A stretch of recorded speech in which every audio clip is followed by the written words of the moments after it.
I want to start here with a quote that many of you will be familiar with, and that is this from Jurassic Park by Jeff Goldblum's character, Dr. Ian Malcolm, who says, "Your scientists were so preoccupied with whether or not they could that they didn't stop to think if they should." This to me is extremely representative of modern user interface design, particularly when it comes to mobile apps. As much as we talk about simplicity on small screens, as much as we talk about a mobile-centric approach or mobile-first approach, I still see situations where there is just too much everywhere. Not just in terms of volume of content or volume of information, but also in terms of animation, okay? In terms of all the clever ways that we can go, wow, look how cool that is. And in many of those cases, no one is really taking a step back and going, wait a minute. We know we can do this and we know it's exciting and cool for us, but should we really do it? On a small screen like the Apple Watch, less truly is more. Research has shown us that visual complexity can obstruct a user's perception within 50 milliseconds of exposure. I want you to read that again. 50 milliseconds. You know how fast that is? That means that if instantly it feels like too much, if instantly it feels like, oh my God, I'm going to have to figure out what all this stuff is before I can do anything, they're gone. You lost them. All right. As exciting and innovative as this product is, this Apple Watch, the reason it hasn't taken off to the degree that I think Apple certainly expected it to has everything to do with its form factor and how it's created.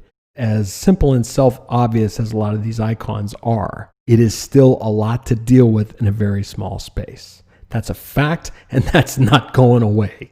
So if it looks too complex, we assume that it's hard to use, or at least it's time-consuming to figure out how to use, even if it truly isn't.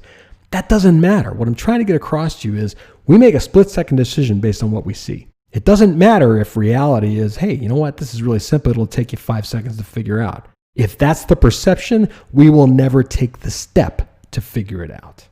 But I want you to understand that this is not about simplicity for the sake of simplicity. This is about making clear, immediate impact via ruthless editing.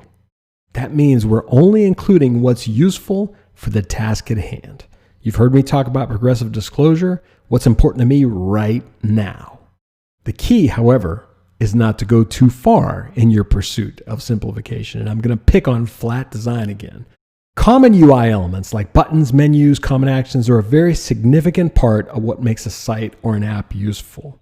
This Chrome, so to speak, is often minimized in favor of increasing valuable content on screen. That's a trend that has turned into an approach, a mandate of some sort, and it's a little backwards. In theory, I get it, right? This is a noble pursuit, it's logical, but in practice, it can be dangerous. It can be counterproductive, and it can have the exact opposite effect of what we intend. All right, and here's what I mean. Take a look at the example on the right. This is from a site called Menagerie, which you will see again, by the way. As nice as this is, it's well designed, the typeface choices are well considered, the negative space is well considered. Take a look at that, especially at the bottom where there's this horizontal line with the words Shop Now. Now, although a lot of people will probably tap on that to see what it does, that Shop Now doesn't look like an interactive element. It's the same color as everything else. It's very small. It's understated. It does not say in its appearance, I do something. In other words, it probably needs to be a button because a button says, you touch me, I do something. That's accepted understanding. That's convention. That's the user's mental model that I talked about in the last lesson. All right, we have an idea of what things are and how they work. And the minute you force me to reevaluate my mental model or learn a new one, the minute something doesn't conform to my expectation, I have trouble.